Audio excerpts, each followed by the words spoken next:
Alors ce soir, on va parler alimentation végétale et surtout comment manger végétal sans risquer de carence. Il y a pas mal de bonnes raisons de végétaliser beaucoup plus son assiette, que ce soit voilà pour sa santé. Beaucoup d'études, de recommandations médicales maintenant poussent à mettre beaucoup de végétaux. Et puis ça peut être aussi pour un souhait de protéger plus la planète, pour des raisons d'éviter la souffrance animale. En tout cas, vous pouvez être confronté, que ce soit vous-même ou peut-être les personnes à la maison, les adolescents, les adolescentes, à devoir basculer sur une alimentation à dominante ou en totalité végétale, donc végane, végétarien. Et c'est important d'être tranquillisé, de savoir, voilà, est-ce qu'on va couvrir les besoins en nutriments? Est-ce qu'on a des risques de carence et où elles se trouvent? Est-ce qu'il faut se supplémenter ou pas? Donc, comme on a une heure ensemble, je me suis focalisée sur ce que j'entends le plus en consultation, c'est-à-dire vraiment les craintes les plus importantes quand on bascule sur le végétal. Et sans surprise, on trouve en premier la question des protéines. C'est vrai qu'on l'entend beaucoup et c'est important d'en parler en détail parce que c'est vrai qu'il y a beaucoup de confusion là-dessus. Ensuite, on abordera aussi la question du calcium. Voilà, est-ce qu'on peut couvrir ses besoins sans produits laitiers? Mon Dieu, donc on va voir ça. On abordera aussi rapidement la question des oméga 3, c'est important, la vitamine D qui est reliée aussi. Et puis on terminera voilà, par un petit mot sur le fer. Vous verrez, que ce soit le calcium ou le fer, c'est important de prendre ça vraiment de façon globale. C'est des métabolismes minéraux qui sont un peu particuliers. Donc il ne faut pas juste se concentrer sur la teneur en fer. On va voir ça. Et puis, je vous dirai, voilà, quel est le seul complément alimentaire qui est vraiment obligatoire quand on est vegan et fortement conseillé quand on est végétarien. Et puis, on terminera par juste un petit aperçu rapide des recettes pour que vous sachiez aussi, voilà, quelles sont les possibilités. Vous allez voir qu'il y a une abondance de recettes, de façons de manger végétal pour se faire plaisir. Parce que c'est vrai que si vous, cette bascule sur le végétal, elle se fait pour des raisons de santé, il faut absolument que vous trouviez aussi du plaisir pour pouvoir le tenir sur la durée. Je vous ai mis effectivement cette petite image que je trouve assez représentative. On a souvent ce genre de réaction, que ce soit même au niveau de notre médecin ou de notre entourage, quand on dit qu'on bascule sur le végétal ou largement végétal, cette crainte importante de manquer de protéines. Alors, il faut comprendre, bon, je suis passée par là aussi, c'est normal d'être un peu perdu aujourd'hui sur cette question-là parce que on voit beaucoup d'informations contraires. On voit encore des conseils où il faut complémenter, les céréales, les légumes secs seraient des protéines incomplètes, donc il faut absolument les associer. Ou alors il faut de temps en temps quand même mettre de la viande ou des œufs. Mais d'où ça vient ce mythe? Parce que c'est vraiment un mythe en fait du manque des protéines au niveau végétal. Eh bien ça remonte à loin. Alors aujourd'hui encore, je vais vous raconter une petite histoire. Voyez, ça remonte au début du XXe siècle. La première vraiment étude sur les besoins en protéines en termes de quantité et de qualité, elle a été menée par deux chercheurs, donc Thomas Osborne et Lafayette Mendel. C'était aux États-Unis. Bon, à l'époque, c'était des études sur des rats. Voilà. Donc, ils ont pris trois groupes de rats qu'ils ont alimentés avec des portions assez riches en protéines, 18% de protéines. Et donc, il y avait trois groupes. Le premier a été alimenté avec du lait de vache, donc la protéine principale, c'est la caséine. Le second groupe, c'était la protéine issue du blé, la gliadine. Et le dernier groupe, c'était le maïs, l'azéine. Alors, qu'est-ce que ça a donné? Donc, ils ont observé la croissance de ces petits rats et ils ont constaté trois choses importantes en fonction du groupe. Le premier, celui qui était alimenté avec le lait de vache, a eu une belle croissance. Voilà, ce groupe-là de rats a pris du poids normalement, donc tout allait bien. Le deuxième groupe de rats, celui qui a été alimenté avec le blé, a pu maintenir son poids, mais pas de croissance. Donc là, on est sur un plateau. Donc déjà, petite inquiétude. Et le dernier groupe qui a été alimenté avec le maïs, lui, ça a été encore pire puisque ces rats ont perdu du poids. Et malheureusement, quand l'alimentation exclusive à base de maïs était maintenue au long cours, eh bien, ces rats sont décédés. Voilà, donc il y a eu deux conclusions importantes sur cette première étude au niveau des protéines. C'est que le lait de vache, finalement, puisqu'il permettait la croissance, le bon développement du rat, c'était une protéine dite complète. Elle couvrait tous les besoins nutritionnels. Mais par contre, le blé était une protéine partiellement complète, voire incomplète, et le maïs, vraiment une protéine incomplète, puisque ça menait au décès du rat. Et ça, ces résultats-là, ils ont été très, très largement partagés dans les communautés, dans la communauté médicale et auprès du grand public. Et malheureusement, ça s'est ancré dans les discours nutritionnels parce que rien n'est venu challenger ces conclusions pendant presque 30 ans. Et ce sont des études faites sur les rats, mais on considérait à l'époque qu'on avait probablement le même mode de fonctionnement et les mêmes besoins que les rats de laboratoire. Alors, ça n'est qu'à partir des années 40, donc vous voyez, il s'est passé un petit peu de temps, qu'enfin, les études ont été reprises. C'était voilà, dans ce contexte de guerre mondiale, donc de la nutrition humaine. Et là, l'étude a été faite sur les humains. Donc là, on peut déjà avoir des résultats beaucoup plus fiables. Alors, c'est pas une rupture, parce que le docteur Rose, qui a fait ses études entre les années 40 et 55, il avait collaboré avec le docteur Mendel, donc c'est plutôt une continuité. Ils se sont dit, OK, on a des premiers résultats, mais maintenant, ce serait bien de les confirmer au niveau de l'humain. Donc, ils ont fait ça de façon vraiment très précise, avec minutie, et ils ont testé un par un tous les acides aminés qui étaient essentiels pour les rats. Et voilà, sur le rat, à l'époque, ils en avaient détecté 10. Alors, juste un petit rappel, qu'est-ce que c'est que les acides aminés? On pourrait dire que ce sont les briques unitaires des protéines. Vous voyez, vous pouvez imaginer la protéine en fait comme un collier de perles. Et chaque petite perle, ce sont des acides aminés. Et au total, il en existe 20 qu'on trouve dans l'alimentation. Et 10 de ces 20 acides aminés étaient dits essentiels pour le rat. C'est-à-dire que ces acides aminés doivent venir absolument de l'alimentation pour couvrir les besoins. Et pour les 10 autres, aucun souci puisque le corps est capable de les fabriquer, de les synthétiser à partir des premiers 10 acides aminés. Ils sont partis de ça et ils ont testé un apport alimentaire pour chaque personne qui faisait partie de l'étude en retirant à chaque fois un des 10 acides aminés pour voir si effectivement il y avait un développement de carence. Et alors, c'est intéressant de le rappeler là parce que du coup, les symptômes des carences en protéines, c'est surtout une perte d'appétit, une grande fatigue vraiment très marquée, et puis l'aspect irritabilité, nervosité. Et on retrouve aussi des fragments protéiques dans les urines, ce qui a permis de leur côté voilà, d'objectiver les besoins.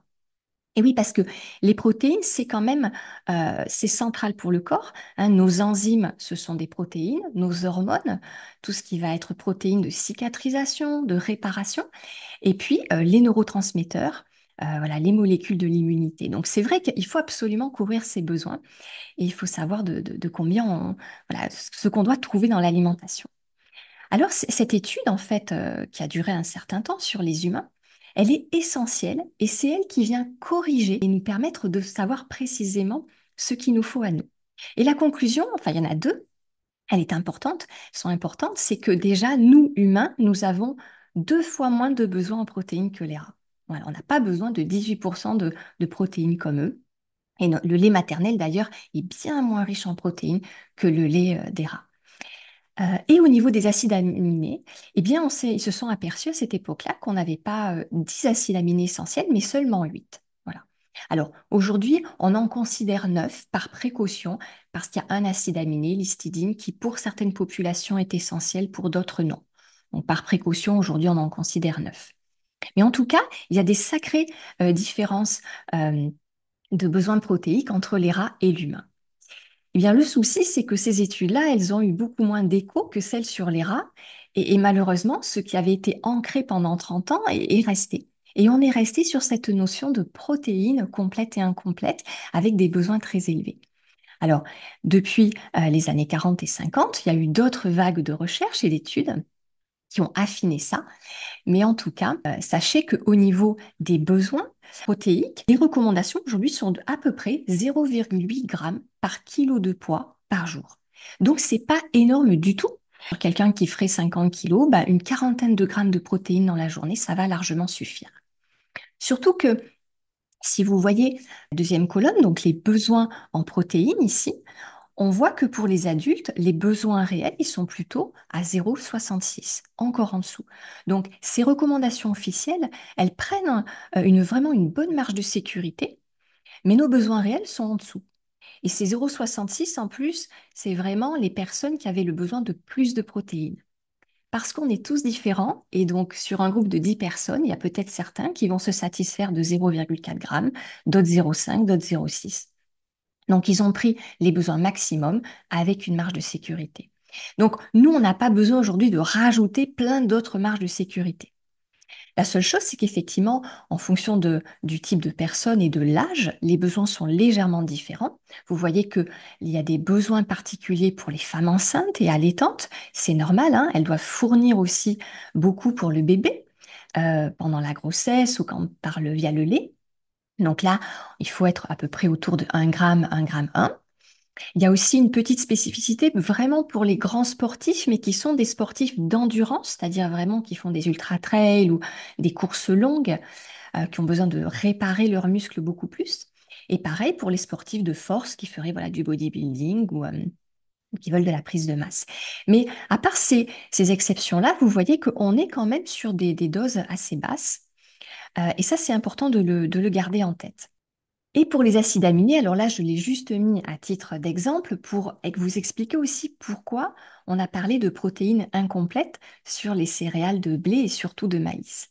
Parce que c'est vrai que dans ces 9 acides aminés qu'on a besoin de trouver au niveau de l'alimentation, il y en a un, la lysine, qui est un petit peu bas dans les céréales. Mais pour l'humain, ça suffit amplement. C'est-à-dire que pour le rat, ça ne couvrait pas ses besoins, mais nous qui avons des besoins 2 fois moindres, eh bien les céréales complètes, voilà, nous apportent largement le nécessaire. Donc ça veut dire que malgré ce que vous pourriez lire dans les articles ou ailleurs ou entendre, je vous confirme que le maïs n'est pas une protéine incomplète. Elle couvre bien tous nos besoins dans tous les acides aminés, même celui qu'elle a en plus basse euh, concentration. Alors, ça ne veut pas dire qu'il n'y a pas quand même des points de vigilance à avoir au niveau de l'alimentation végétale. Et je vais vous les donner dans la slide juste derrière.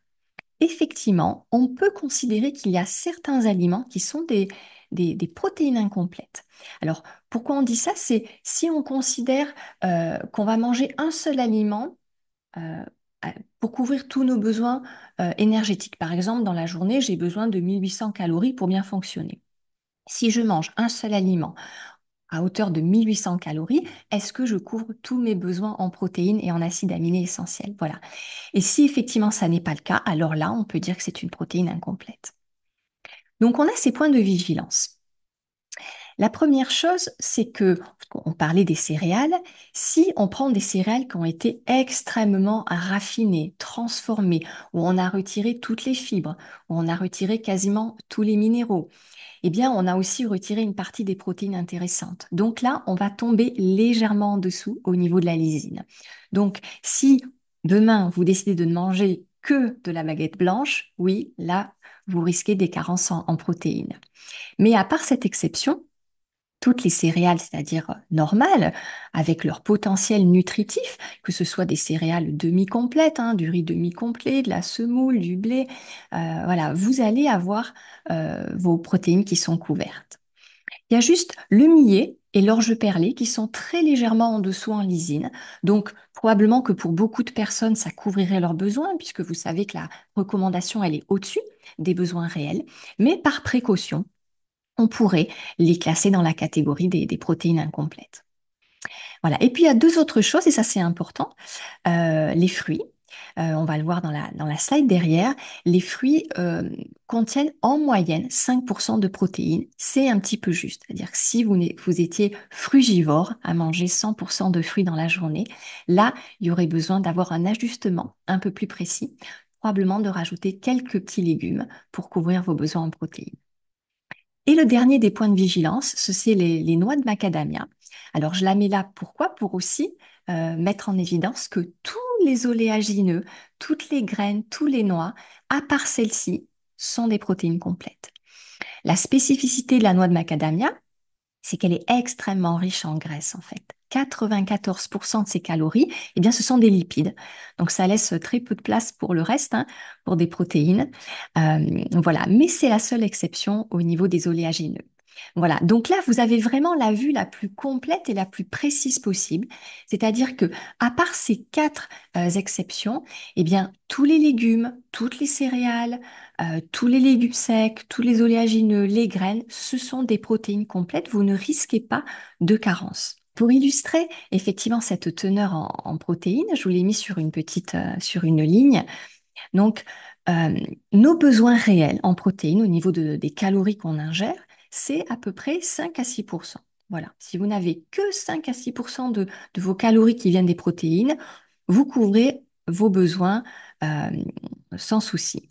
Par précaution, on se met la limite de 10% pour avoir cette marge de sécurité. Et c'est pour ça que les fruits, comme ils sont bien en dessous, on va les mettre voilà, dans la catégorie à surveiller.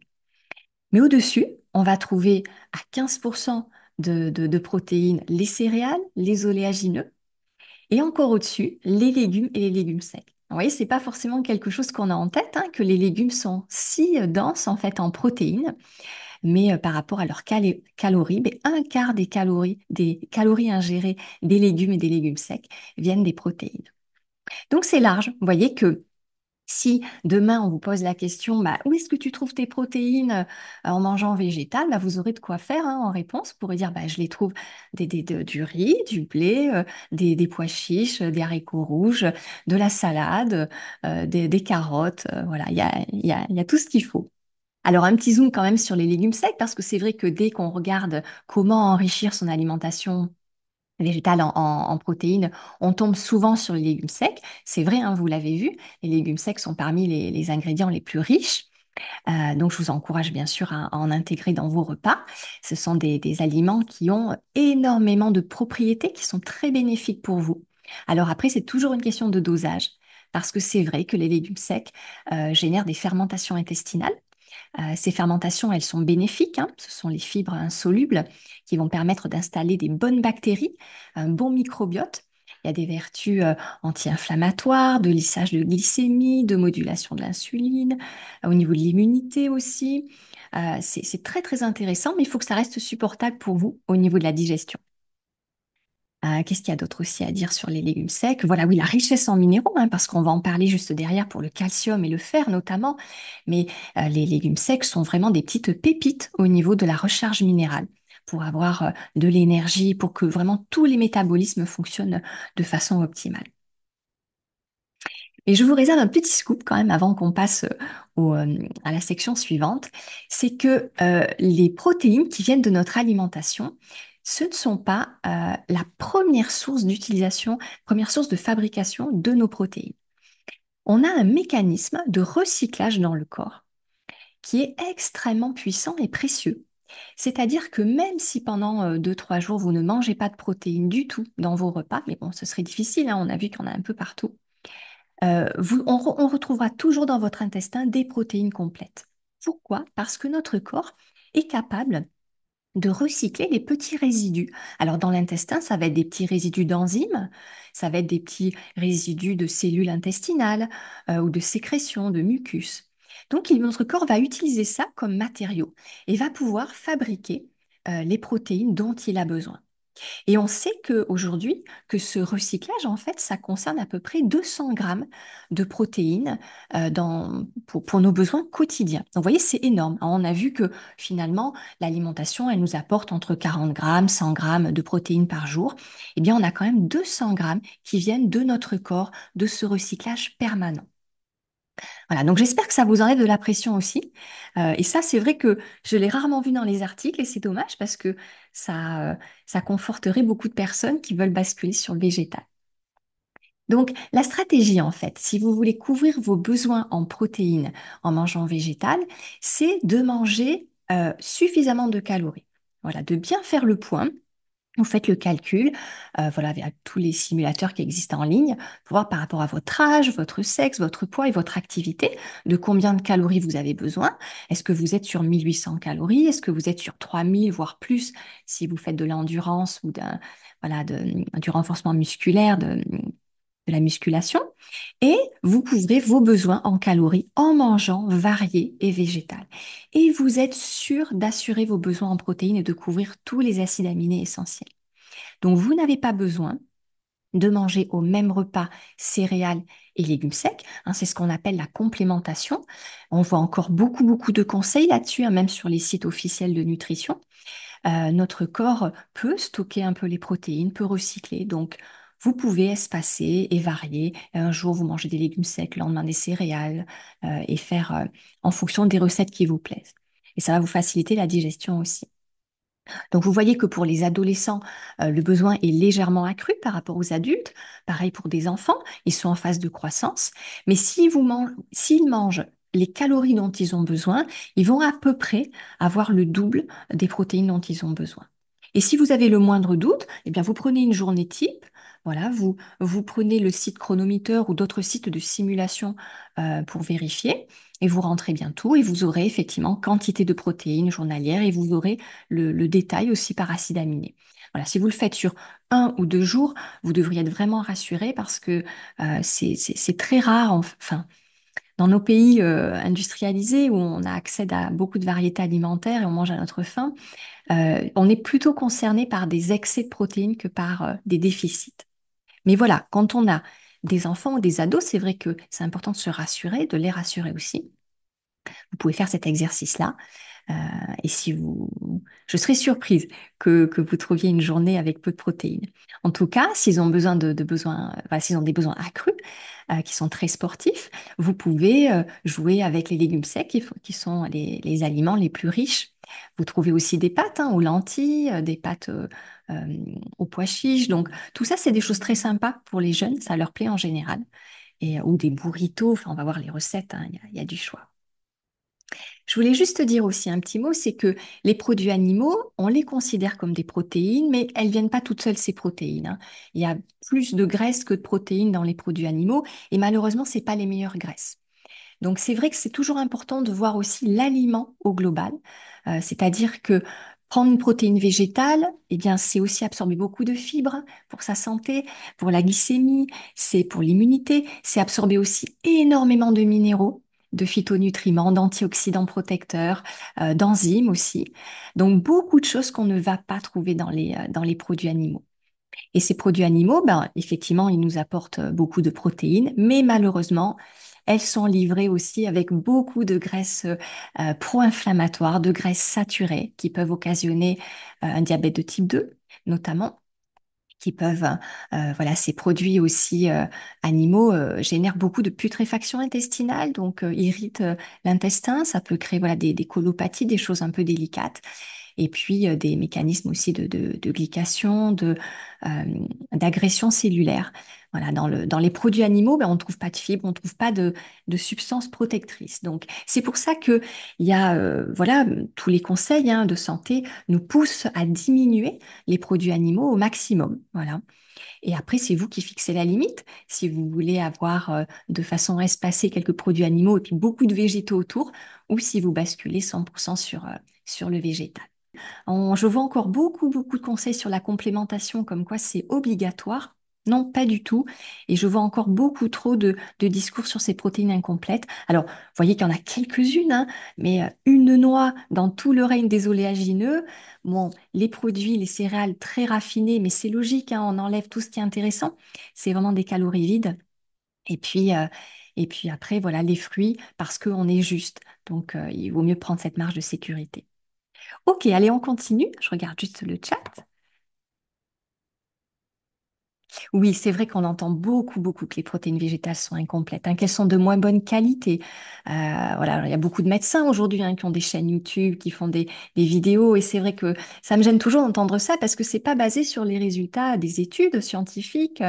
C'est pas non plus aligné avec les recommandations des instances qui sont, elles, à jour. Donc, ça a du mal à diffuser auprès des particuliers et c'est important de connaître ça et j'espère que ce webinaire, vous pourrez aussi le partager pour rassurer pas mal de personnes autour de vous qui pourraient se poser des questions. Allez, on continue. Alors, on passe au calcium maintenant. Alors, le calcium, effectivement, grosse question, et c'est normal, hein, le calcium, on en a beaucoup dans le corps, hein, une personne voilà, de 70 kilos va en avoir plus d'1 kilo. Et ce calcium, il intervient pas seulement dans les os, hein, il va intervenir aussi dans les mécanismes de coagulation du sang. Il intervient aussi au niveau de la conduction nerveuse, des neurotransmetteurs, et puis de la contraction musculaire, notamment au niveau du muscle cardiaque. Donc il est vraiment essentiel, et moi je rajoute une ligne qui m'est très chère en tant que naturopathe, c'est l'équilibre acido-basique. On a un mode de vie qui nous amène beaucoup vers l'acidification, et c'est un problème parce que c'est le lit de beaucoup de maladies aujourd'hui.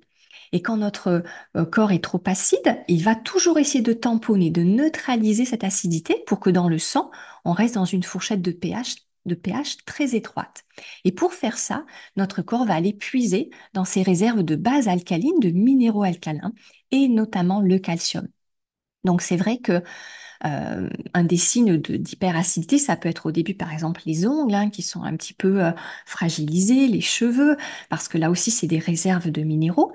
Et puis derrière, si le corps a encore plus besoin d'en récupérer, il va aller chercher au niveau des os, au niveau des tuniques veineuses. Donc, il faut absolument avoir un bon potentiel minéral, dont le calcium, mais aussi le potassium, le magnésium. Voilà, donc je voulais vraiment insister sur cette importance du calcium. Mais au-delà de l'absorption du calcium, en tout cas le fait d'en manger, ce qui est important, c'est comment on va l'assimiler et est-ce qu'on va bien le fixer. Et là, il faut une vue un peu globale. C'est-à-dire que ça ne résout pas toujours le problème hein, de prendre des compléments de calcium unitaires ou voilà, de se blinder de produits laitiers. Pourquoi? Parce que déjà, on a besoin que le calcium soit sous une forme assimilable dans un aliment voilà, qui nous permet de l'absorber. On sait qu'il y a deux substances en fait qui vont un peu le piéger, qui vont nous empêcher de l'absorber. On trouve l'acide phytique qui va être dans les oléagineux et dans les céréales, et puis l'acide oxalique qu'on va trouver par exemple dans la rhubarbe ou dans l'épinard. Donc, ce qui est important quand on veut bien assimiler ce calcium, c'est de s'assurer qu'on va neutraliser le plus possible l'acide oxalique et l'acide phytique. Donc, vous verrez dans la slide sur les conseils, mais par exemple, pour les oléagineux, les amandes, les noix que vous mangez, l'idéal, c'est de les faire tremper de la veille pour le lendemain. Et vous aurez neutralisé toute l'acide phytique. Et puis pour les épinards, ce serait de les faire soit légèrement à la vapeur, quelques minutes, ou blanchis à l'eau, voilà, dans l'eau bouillante. Et là, vous allez neutraliser aussi la majorité de l'acide oxalique et vous allez pouvoir récupérer leur calcium.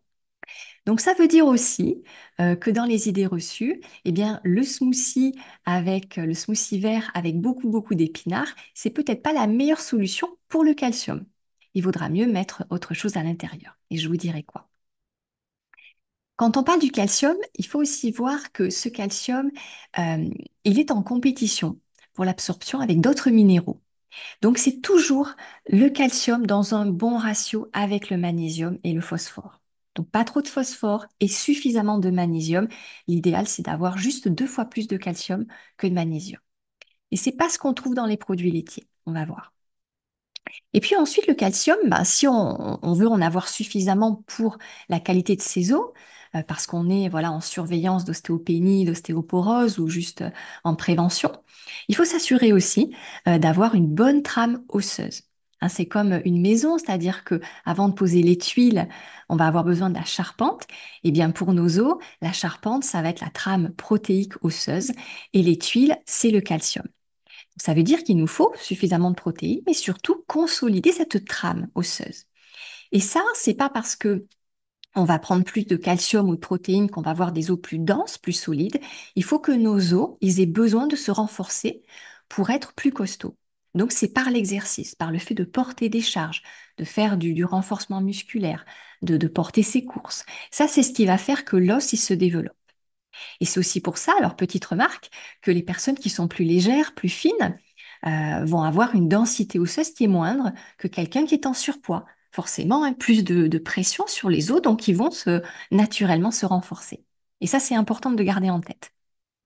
Et puis aussi, pour avoir des os solides, pour bien fixer le calcium, il y a l'intervention de la vitamine D et de la vitamine K. Donc ça, on va aborder la vitamine D juste derrière. La dernière chose, c'est une bonne santé intestinale, c'est-à-dire que la muqueuse intestinale va aussi jouer un rôle clé dans l'absorption et la fixation du calcium. Donc, vous voyez que c'est pas juste voilà, prendre beaucoup de calcium, c'est tout ce qu'il y a derrière. Est-ce que le corps, il peut bien le fixer, l'assimiler, le métaboliser? Alors, ces produits laitiers, est-ce que vraiment c'est une panacée pour le calcium? Alors, moi, j'ai mon avis, mais voilà, il est partagé par beaucoup de naturopathes et un certain nombre de médecins aussi. Euh, c'est que ces produits laitiers, ils sont presque trop riches en calcium. Alors, c'est vrai qu'ils en ont beaucoup, beaucoup, beaucoup. Malheureusement, pas comment dire, les autres minéraux ne sont pas en concentration suffisante pour qu'on absorbe tout. Donc, on va fixer peut-être qu'un tiers du calcium du lait.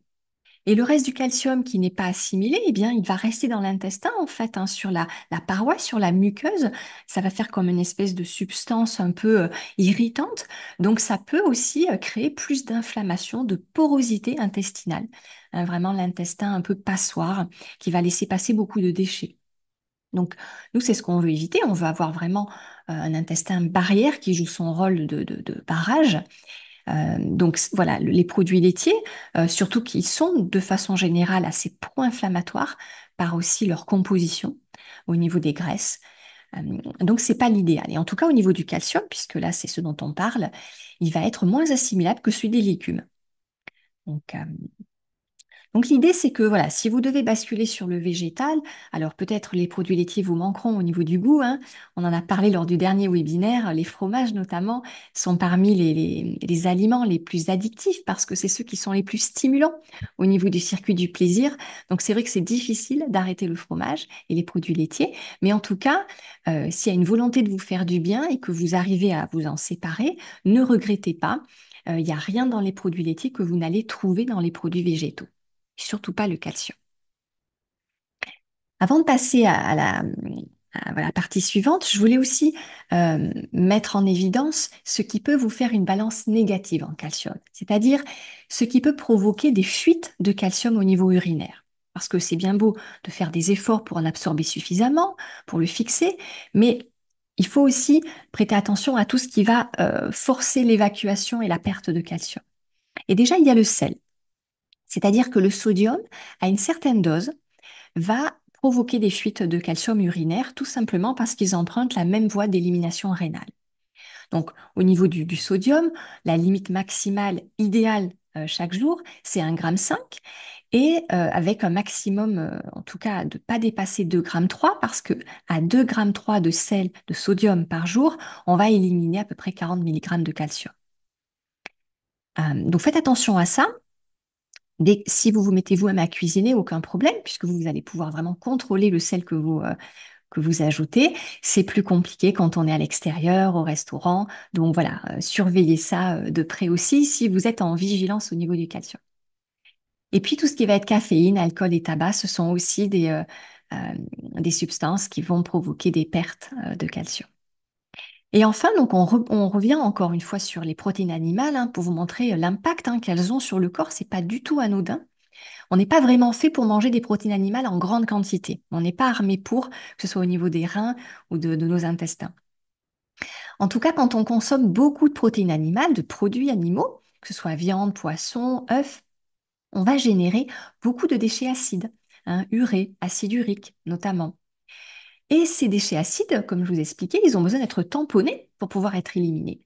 Donc on va perdre beaucoup de calcium dans cette phase tampon.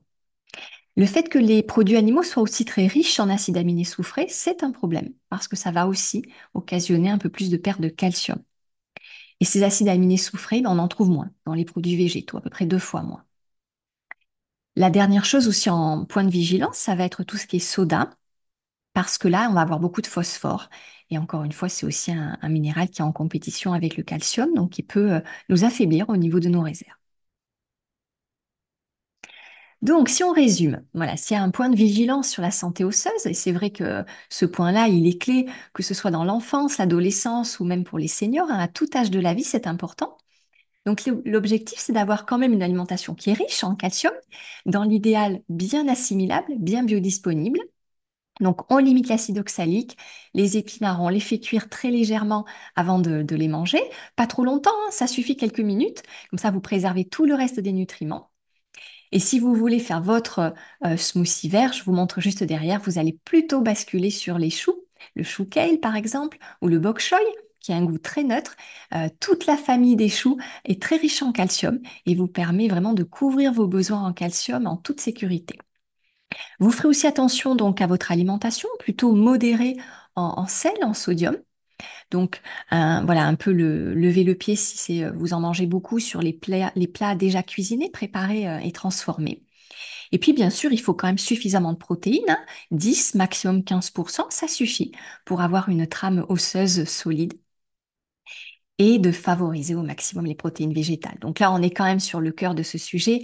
Vous voyez que les végétaux ont cette force-là, c'est de vous proposer le calcium dans le meilleur contexte, que ce soit assimilation, équilibre du microbiote, et avec les autres minéraux alcalins, hein, le magnésium et le potassium, pour que ce soit le bon ratio d'assimilation.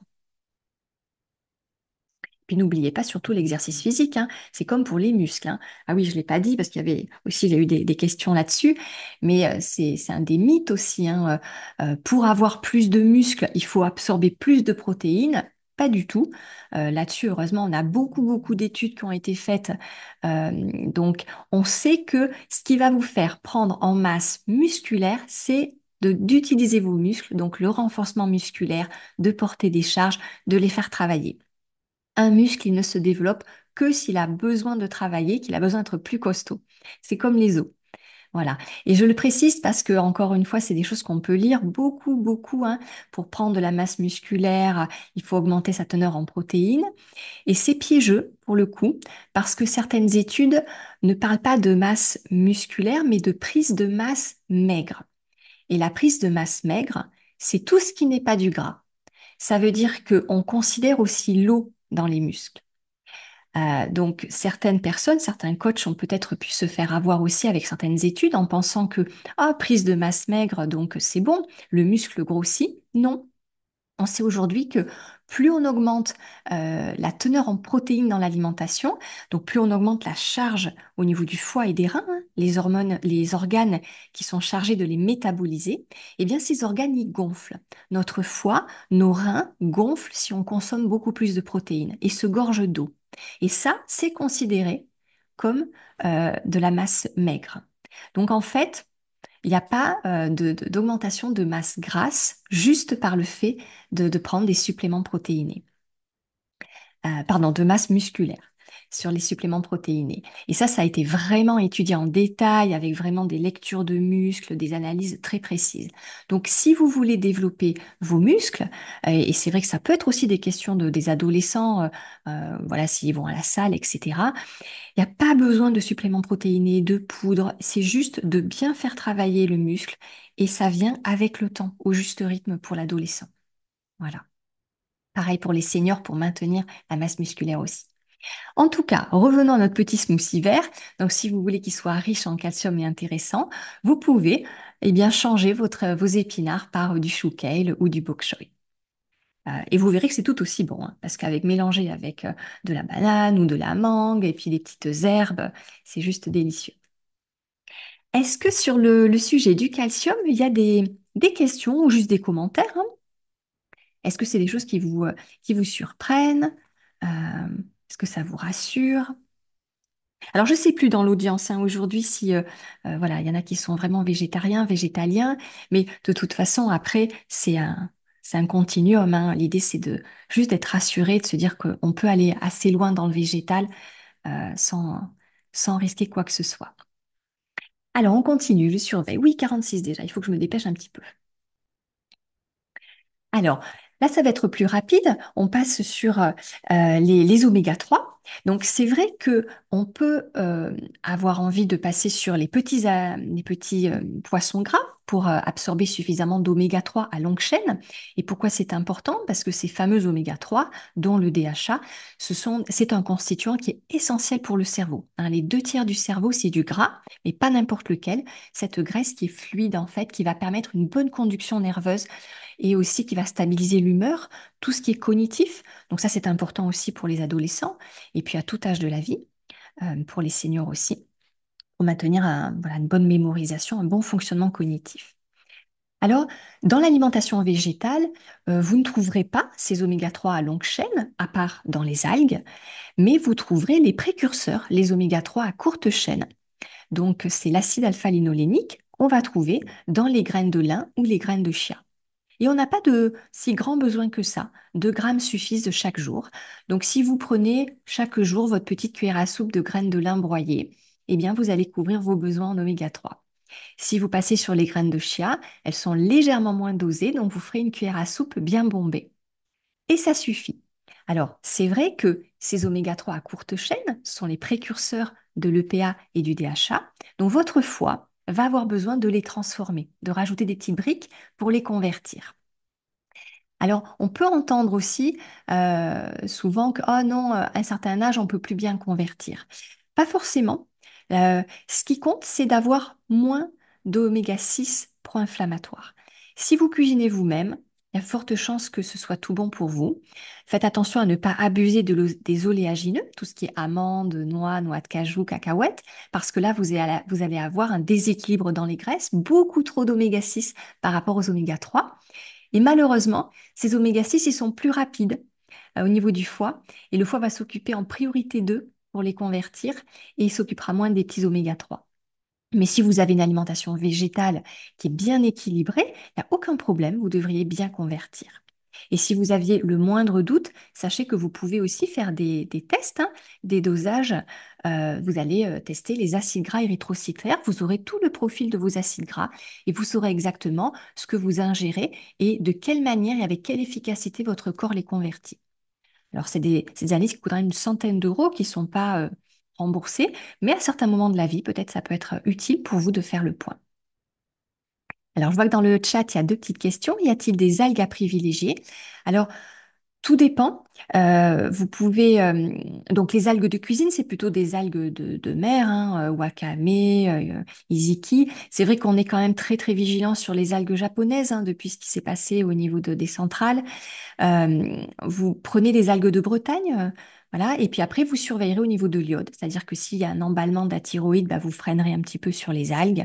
Donc il n'y a pas des algues vraiment à privilégier, elles ont tout un intérêt. Les algues, ce sont des sources de protéines merveilleuses, de minéraux, hein, c'est tous les minéraux voilà, de l'océan qu'on a dans les algues, et on a l'avantage de ne pas avoir toutes les pollutions qu'on trouvait dans le poisson. Maintenant, c'est vrai que en fonction de là où elles sont prélevées, et puis surtout de la richesse en iode, ça peut être à ajuster en fonction de la personne et du terrain.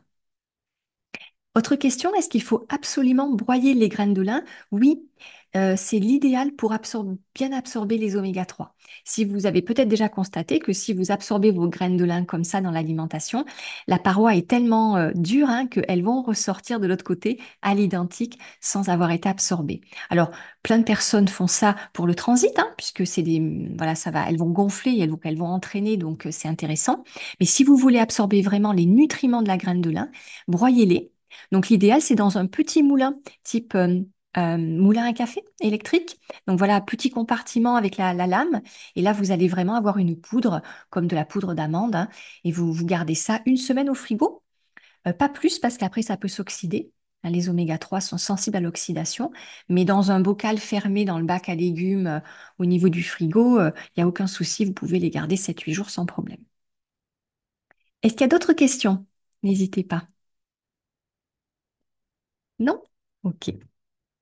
Voilà, et juste pareil, pour faire quand même aussi un petit commentaire sur les sources d'oméga 3 animales, donc là on est vraiment sur les poissons, faites très attention vraiment à ne pas abuser, enfin si vous gardez encore un peu les poissons, de ne pas abuser du saumon, parce que les saumons d'élevage sont voilà, malheureusement élevés dans des conditions pas terribles, donc sont chargés de beaucoup de toxines, et surtout, si vous voulez vous faire du bien avec le saumon pour absorber des oméga 3, eh bien, ça tombe mal parce que ces saumons-là, vu la façon dont ils sont nourris, ils vont plutôt développer dans leur chair des oméga 6 pro-inflammatoires.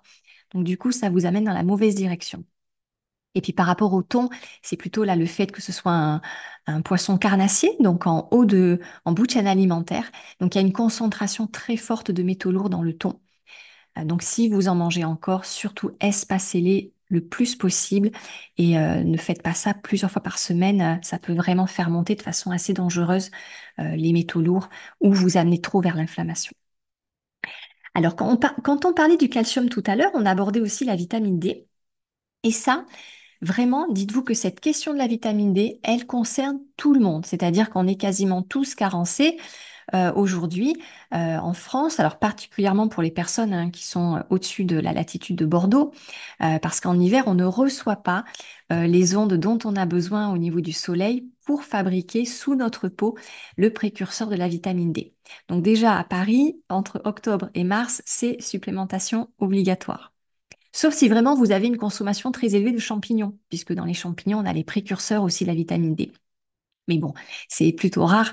Je rencontre rarement, donc la supplémentation est obligatoire. D'ailleurs, normalement, votre médecin a dû vous en parler aussi. Pour les personnes qui sont dans le sud de la France, c'est éventuellement possible d'avoir un statut qui est suffisant en hiver, du moment que vous vous exposez à la lumière bien une bonne demi-heure le matin, vraiment avec une grande partie. Il faut dégager ses bras, il faut vraiment avoir une grande surface de la peau, ses jambes qui est exposée. Et puis la vitamine D, c'est pareil, c'est comme pour le calcium, c'est important d'avoir la vue globale. C'est-à-dire que quand vous êtes au soleil, vous allez juste avoir sous la peau le précurseur. Cette molécule, elle a besoin d'être transformée et par votre foie et par vos reins pour que vous ayez la vitamine D active. Donc si vous avez des problématiques hépatiques ou rénales, il se peut que vous ne fassiez pas bien la conversion. Donc ça, c'est à surveiller avec votre médecin aussi. En tout cas, au niveau des doses conseillées, ça varie au niveau des ados, des adultes, entre 800 et 2000 unités internationales par jour. Et aujourd'hui, ce qui est bien, c'est qu'on trouve des suppléments de vitamine D en gouttes très dosées, donc où une goutte équivaut à 2000 unités internationales. Donc vraiment, c'est pas compliqué. Tous les jours, une petite goutte, hop, sur le dos de la main, et puis on le lappe avec la langue, et ça couvre vos besoins. Après, vous préférez peut-être prendre l'ampoule conseillé par votre médecin, qui est autour de 30 000 ou 100 000 unités internationales pour l'hiver. Bon, nous, en naturopathie, on préfère toujours absorber les doses physiologiques chaque jour plutôt que des doses massives. Alors, je vois une question dans le chat. Je mange 1 kilo de champignons par semaine, c'est suffisant? Le mieux, ce serait peut-être de faire doser votre vitamine D pour voir. C'est peut-être suffisant effectivement pour vous, parce que c'est une consommation qui est quand même élevée. Donc, j'ai du mal à vous répondre parce que j'ai rencontre rarement des personnes qui ont de telles consommations de champignons vraiment de façon aussi régulière, mais c'est possible que ça couvre vos besoins. Oui, c'est une prise de sang. Alors malheureusement, elle est plus remboursée de façon automatique puisque comme on est quasiment tous carencés maintenant, voilà, les médecins considèrent qu'il n'y a plus besoin de vérifier. Mais par contre, vous, c'est une bonne question, donc vous pourriez voir avec votre médecin généraliste et lui demander vraiment une fois au moins de faire le dosage en hiver. C'est fort possible que vous soyez dans la bonne fourchette au niveau de la vitamine D. Ce serait intéressant que vous me le disiez d'ailleurs, si je veux bien que vous me préveniez. Comme ça, je pourrais transmettre l'information. Voilà, donc les champignons de Paris, les shiitakes, tout ça, c'est des petites merveilles, effectivement. Et puis si vous les récoltez vous-même, probablement d'autres champignons aussi. Voilà, donc en tout cas, la vitamine D, elle est importante, particulièrement en hiver. Allez, je termine avec le fer. Alors, c'est vrai que c'est une autre grande question, le fer, et c'est un mécanisme complexe. Mais on a ces deux catégories de fer qui sont très différents.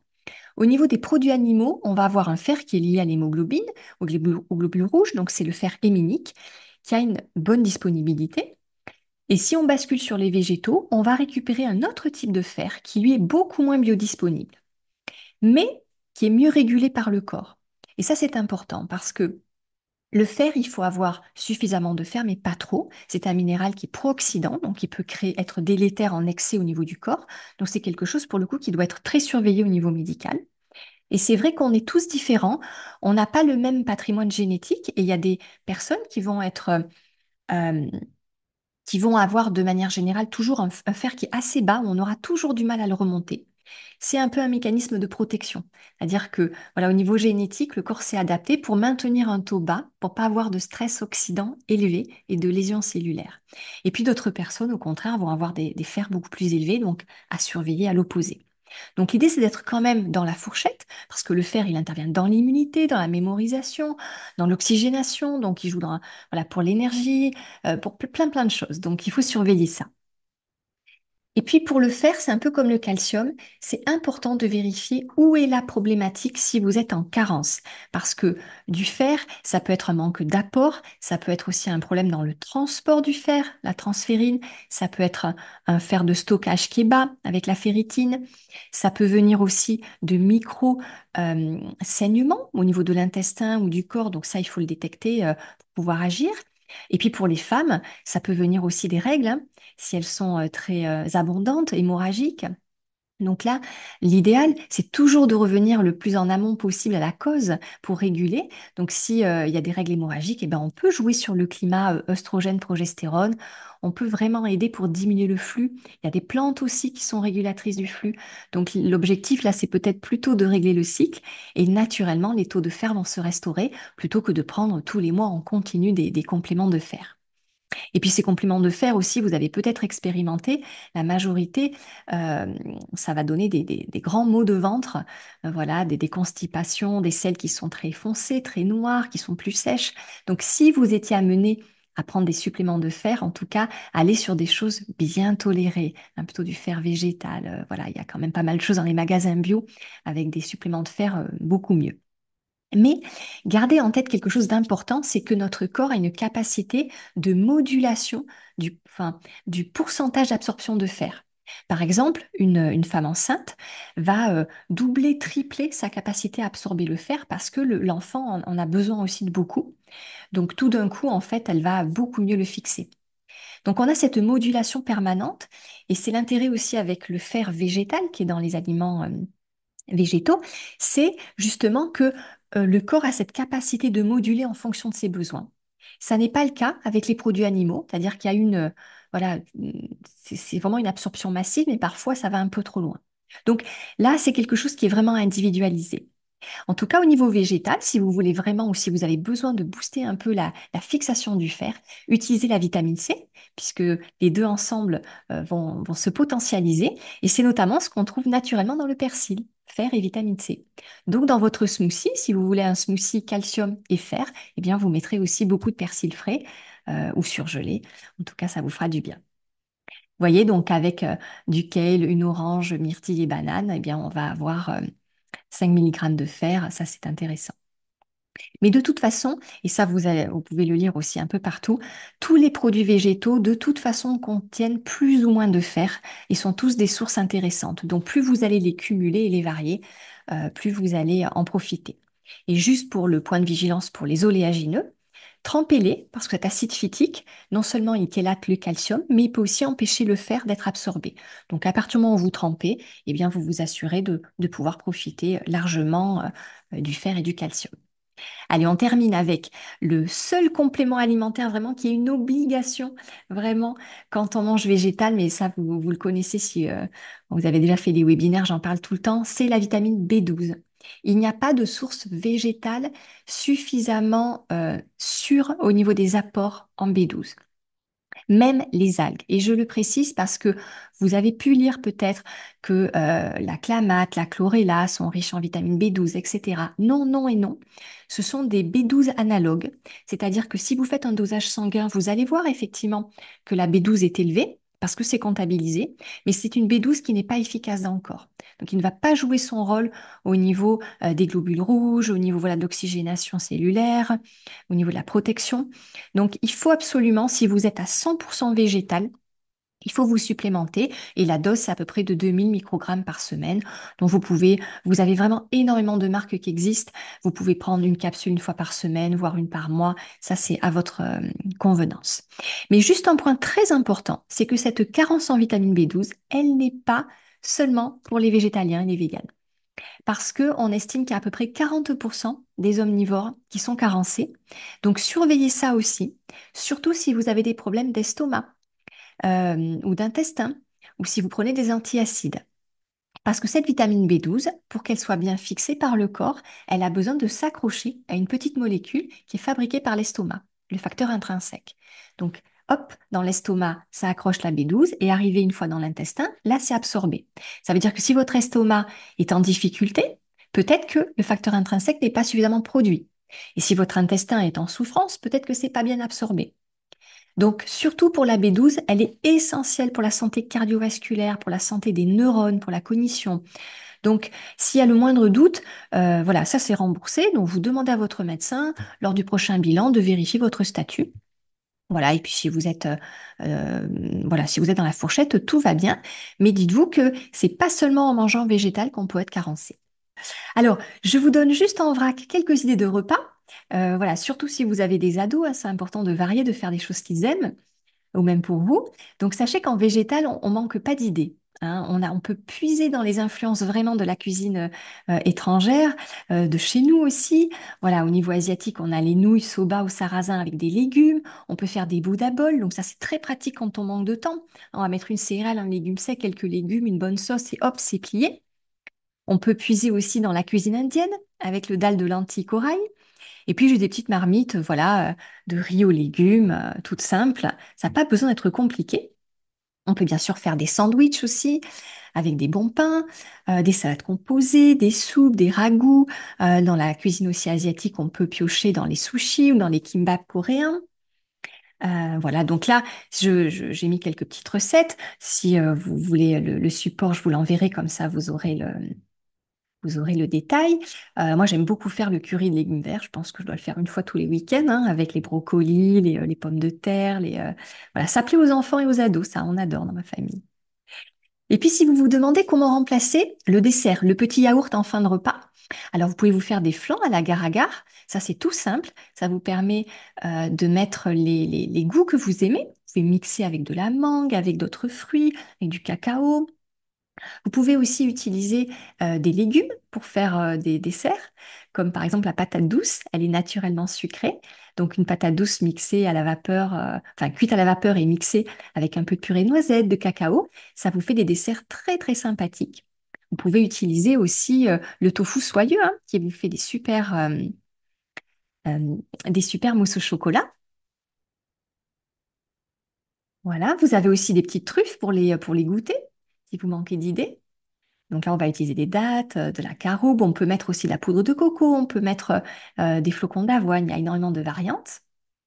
Pour les ados aussi, s'ils font du sport, vous pouvez leur mettre des choses comme ça.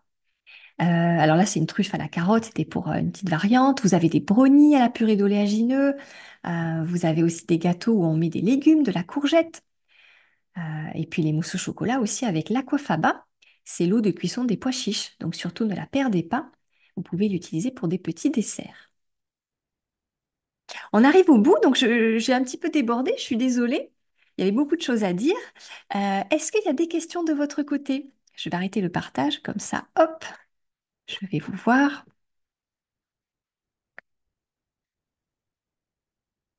Alors c'est vrai qu'on a abordé pas mal de choses et pourtant il y aura encore plein d'éléments à partager, mais c'est vraiment moi en consultation les principales inquiétudes que je constate, hein, c'est les protéines, le calcium, le fer, voilà, la vitamine D.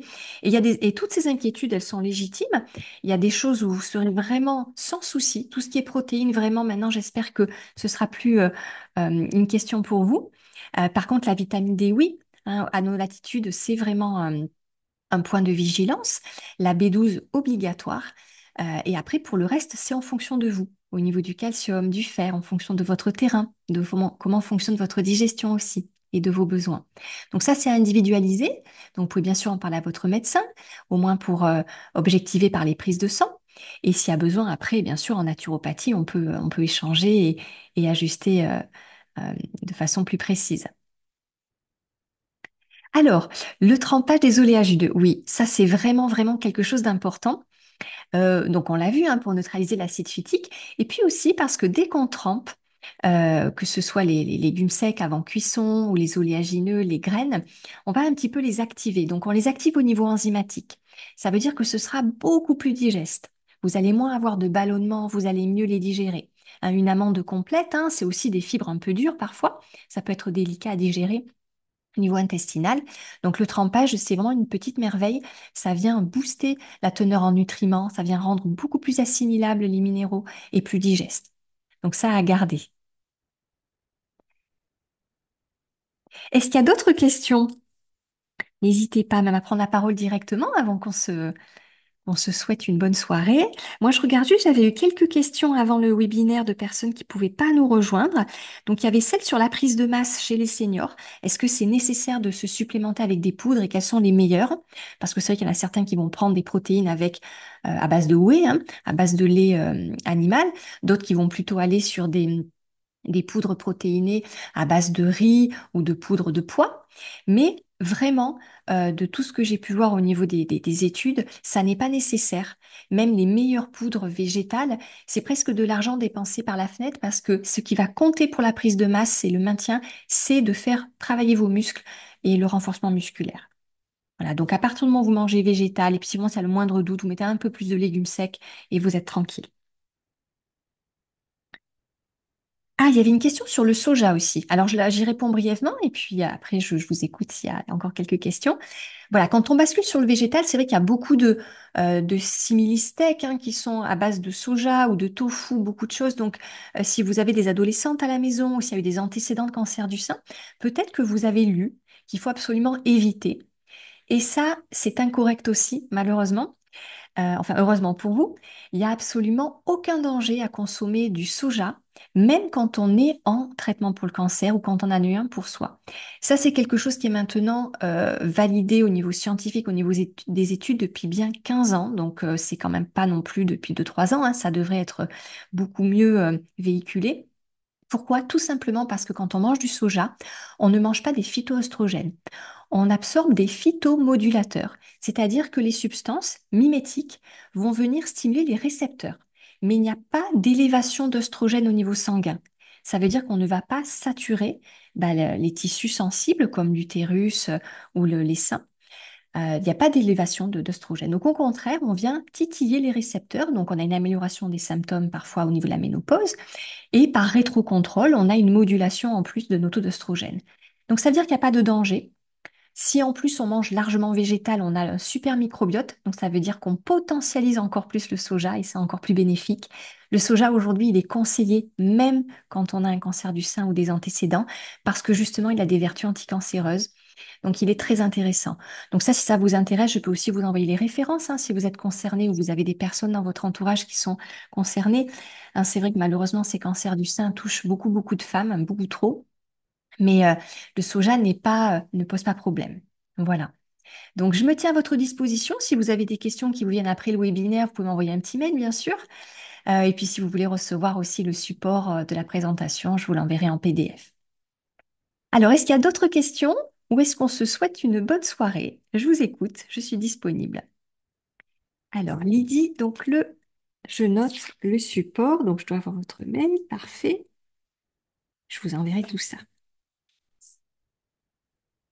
Est-ce que ça a répondu aux questions que vous pouviez vous poser? Est-ce que ça vous a éclairé, rassuré? Voilà, dites-moi rapidement dans le chat. C'est toujours ou alors vous pouvez m'envoyer un petit mail après, hein, ça me fait toujours plaisir de savoir s'il vous Merci. a aidé. Et c'est rassurant, effectivement, très rassurant. Bon, ben, je suis Mm. ravie. Merci pour votre retour. Mm. Voilà. Alors, merci beaucoup. Le support m'intéresse. Alors, par contre, je ne vois pas votre nom. Ça s'inscrit Samsung avec la référence. Est-ce que vous pourriez me donner votre nom, que je sache à qui l'envoyer? Voilà, merci pour vos retours. C'est Sonia. Eh bien, Sonia, je vous envoie les supports. Est-ce que vous voulez aussi le support sur le soja, l'information, ou juste celui sur les carences? Bon, je vous envoie les deux, comme ça, vous aurez. Voilà, merci beaucoup. Alors là, on arrive à la fin des webinaires du dernier trimestre. Donc, comme toujours, si vous avez des souhaits pour les prochains webinaires, des thèmes que vous aimeriez que je traite, que j'aborde, n'hésitez pas. Moi, je vais essayer de garder le plus possible ce format de webinaire, voilà, gratuit, accessible. C'est aussi, ça me fait plaisir de passer ces informations importantes et qu'elles circulent. Il y a beaucoup de choses qui créent de la confusion un peu partout, donc si je peux aider, c'est avec plaisir. Voilà, donc s'il y a des thèmes qui vous intéressent, m'envoyez un petit mail, je les garde de côté, puis je planifie les prochaines dates. Et pareil au niveau du créneau horaire aussi, là j'ai toujours fait le soir à 20 heures en semaine. Certaines personnes peut-être préfèrent le samedi matin. Dites-moi et je m'adapterai du mieux possible. Voilà. Écoutez, on va en rester là. Je vous remercie beaucoup, beaucoup pour votre participation, tous ces échanges, c'est toujours intéressant. Et puis voilà, je reste à votre écoute. Bonne soirée à tous.